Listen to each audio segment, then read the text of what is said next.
Bonjour et bienvenue à cette nouvelle série qui va s'intituler L'herboristerie, un jeu d'enfant, que nous allons faire ensemble, ma fille Angelica et moi, Anaïs l'herboriste. Donc, on va répondre aux questions d'Angelica, qui normalement devrait poser des questions qui devraient être un jeu d'enfant à répondre pour sa maman. Alors, on va commencer avec Angelica. Aurais-tu une question pour moi aujourd'hui? Quels sont les bienfaits de l'angélique? Oui, l'angélique, c'est la plante qui t'a donné ton nom. Oui. Parce que je t'ai appelée Angelica en l'honneur de Angelica Arcangelica, l'angélique archangélique, qui est une plante magnifique qui peut atteindre 2 mètres de haut et qui a plusieurs propriétés. C'est sa racine qu'on utilise principalement. On peut apparemment faire des tisanes de graines qui sont délicieuses. J'ai pas encore goûté, mais ça fait partie de mes plans pour l'été prochain. L'angélique, c'est une plante qui réchauffe, c'est une plante qui a un goût particulier. Il y a beaucoup d'huile essentielle dedans, c'est un peu chaud, pas comme le gingembre, mais quand même, on sent la chaleur quand on boit cette plante-là. C'est une plante qui va beaucoup aider à défaire la stagnation au niveau de l'estomac. C'est une plante qui va aider l'expectoration au niveau des poumons. C'est une plante qui va aider la circulation au niveau de l'utérus.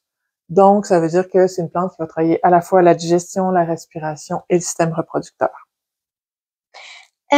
Aussi, maman, l'angélique, quand on le prend en tisane, est-ce que c'est bon en tisane, mais pas des graines, genre?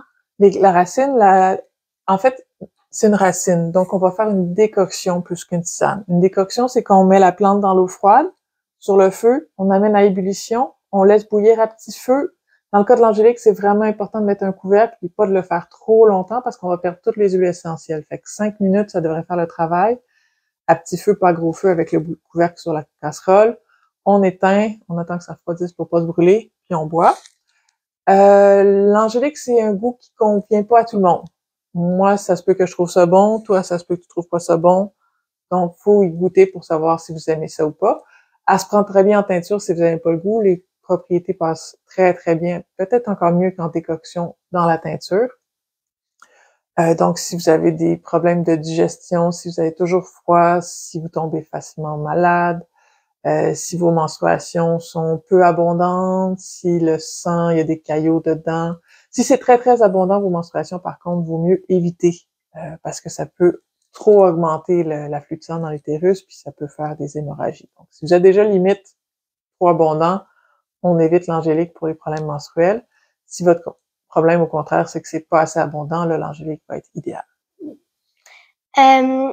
L'angélique, est-ce qu'on peut l'utiliser d'autres choses que prendre dedans un peu?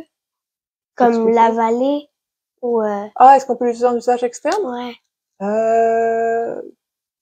Probablement, ça pourrait être intéressant de faire un baume d'angélique, donc mettre l'angélique dans l'huile, rajouter un petit peu de cire d'abeille, puis faire un baume avec ça, par exemple pour les douleurs menstruelles, frotter ça sur le ventre. Vu que le côté réchauffant va donner un effet rubéfacient qui va passer en usage externe aussi. Est-ce que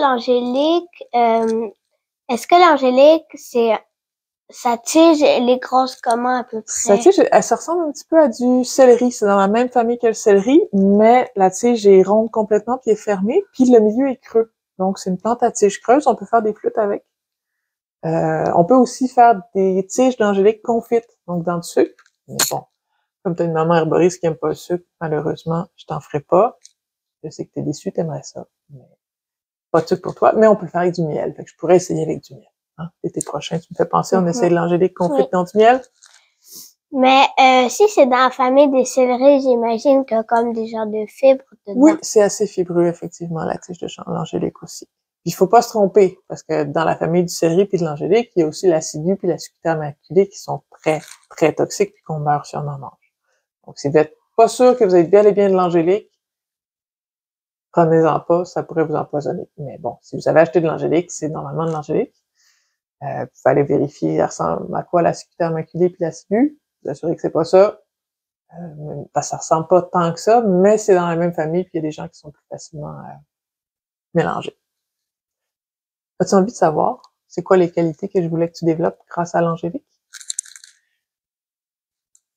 L'angélique, pour moi, c'est une plante qui est beaucoup axée sur le pouvoir féminin. Donc, faire de toi une femme forte. Je pense que t'es pas mal ça. Une femme pas mal forte. Parce qu'en fait, ma fille ici, elle est née le jour la commémoration de la tuerie de la Polytechnique. Donc, je trouvais que c'était important de lui donner un nom féministe. Et l'angélique, c'est une plante qui a protégé les femmes depuis des siècles et des siècles. C'est une plante qui, pendant la chasse aux sorcières, protégeait les femmes. Les femmes qui faisaient pousser de l'angélique dans leur jardin étaient considérées comme non sorcières, parce que si on est une sorcière, on n'est pas capable de faire pousser de l'angélique. Donc, c'est vraiment une plante qui est importante pour la condition féminine depuis toujours. Voilà pourquoi je t'ai appelée Angelica. D'autres questions? Alors, on se retrouve une prochaine fois avec d'autres questions qui vont faire de l'herboristerie un jeu d'enfant. Merci et à la prochaine.